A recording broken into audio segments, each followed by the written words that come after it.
All right, honey. Choose another card. All right, we're gonna go green because we've only been choosing yellow at this point. What do you fear about the creative force? So Jillian and I were actually talking about this earlier. Mm-hmm. So I'm just gonna dive right in. All right. Yes, I fear going too far into the creative force. So my creativity is born from a place of my feminine energy.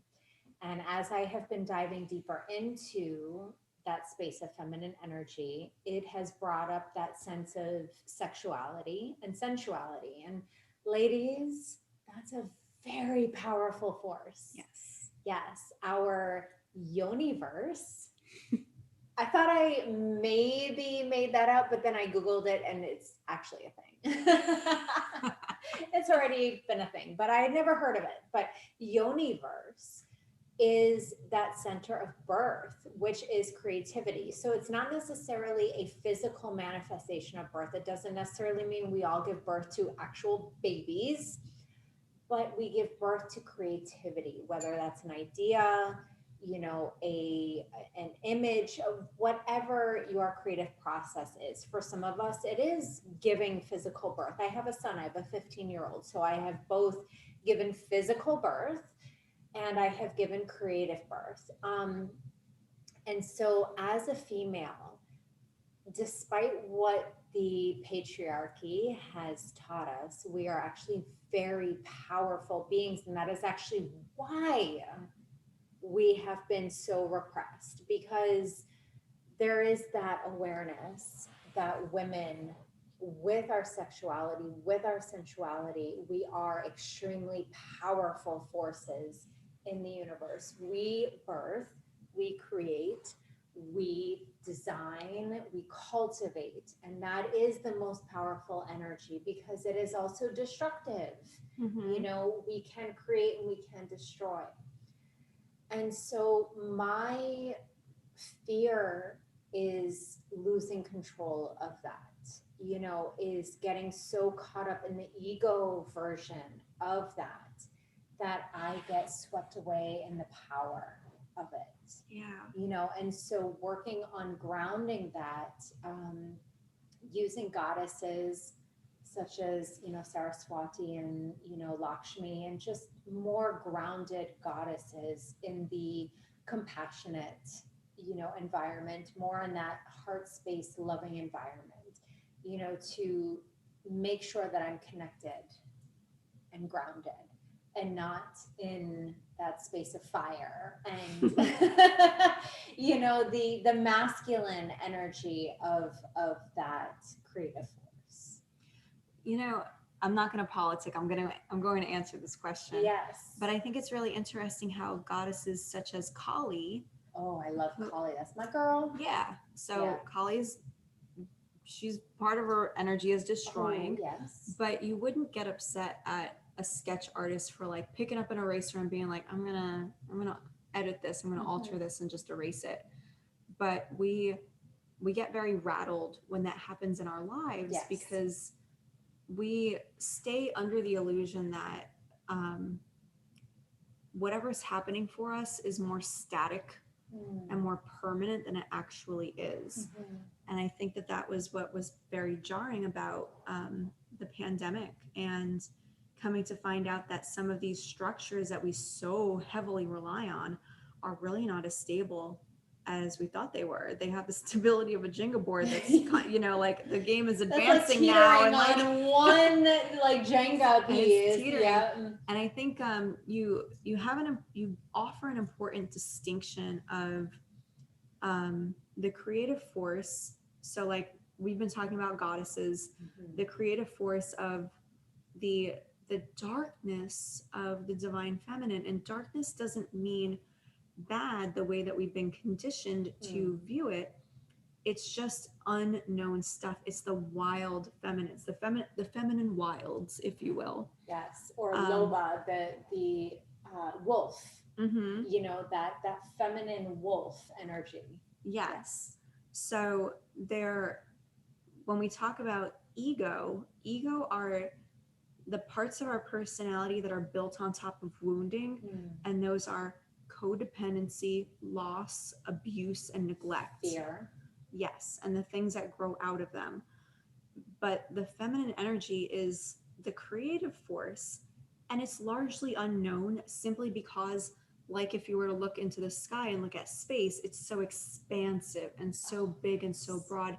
You couldn't possibly know everything. You can put the most powerful spotlight into space and it does nothing. Yeah. Like you might be able to see it, but ultimately it does nothing. So my fears of the creative force are very similar. I recently started The Artist's Way, Julia Cameron's book and her workshop that is within the book. And one of the principles talks about what we fear about the creative force, which is where this question came from. And my creative energy is something that I'm coming to explore now, both in the actual physical, in my body. I have a womb. I don't have children. I wrote a poem recently about, it's called Far From a Maiden, where I'm almost 35. I don't know if I'll have kids. Maybe they'll be a part of my life. They'll always be a part of my life through other mothers. I have a wonderful niece who is going on 9 months, and I have a godson, and I have wonderful children in my life. But I don't know that I'll ever be a biological mother, even if I do get to love these kids as my own. But I know I'll always be a creator. And so that poem was bringing an expression into the world about the creative force. But part of my journey is having been married and having it be very tumultuous and having there be a lot of sexual trauma in that, caused me to repress parts of my energy, even parts of my interest of dance and creative expression was very hard for me to tap into during those times. And so now in my healing, I've been separated for 6 years, divorced for 5. I might be getting the numbers wrong. Separated for 5 years, divorced for 4 years. And there's a lot that's under construction. Loni and I got to discuss my time of celibacy, which has been years, and what that exploration is like to not have partners, but to still be coming into a creative expression. And the energy feels so expansive, and we want to corral it and make it controlled, and that's not always part of it. We get to have boundaries, but if we're tapping into the creator's energy, no one puts a cap on God. So it's an interesting boundary to walk. There's a part of me that fears that it'll just be too much. And there is a point in your recovery where you go from being insane to being sane, but looking like you're insane and feeling like you're insane. And I'm like, is there another bout of insanity after that? I don't know, but I think that there is a creative genius that can look and maybe also be very disconnected. Like the mad genius. Yes, the mad genius. So isn't it Charles Bukowski that says like how unfortunate or sad or whatever his expression was that people never lose their minds, and sometimes I think about that and I'm like, oh, well, I am not one of those unfortunate people. It's funny you should say that, because the book that I wrote about my spiritual journey, I've recently renamed It's Out of My Mind. Yeah. As to crediting that source, I don't know. That's my other fear about the creative force. I'm like, I never know who I'm quoting, and maybe this meme is not credited to the right person.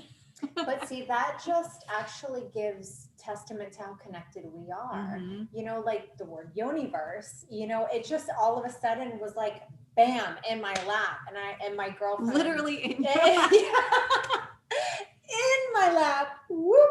No, and my girlfriend was like, I've never heard of that. Like, I think you just made up a thing. And I'm like, no, somebody somewhere has had to have said that. And so I Googled it, and sure enough, like it was coined, whatever, but we have these divine inspirations that remind us how connected we are, because even though we've never heard of something, it doesn't mean that it hasn't already been created, but we're just getting the inspiration that's connecting us to whoever it is that did create this, and so when it comes to the whole idea of stealing ideas, I don't know that we necessarily do. I think we all are struck at different times with that connective energy.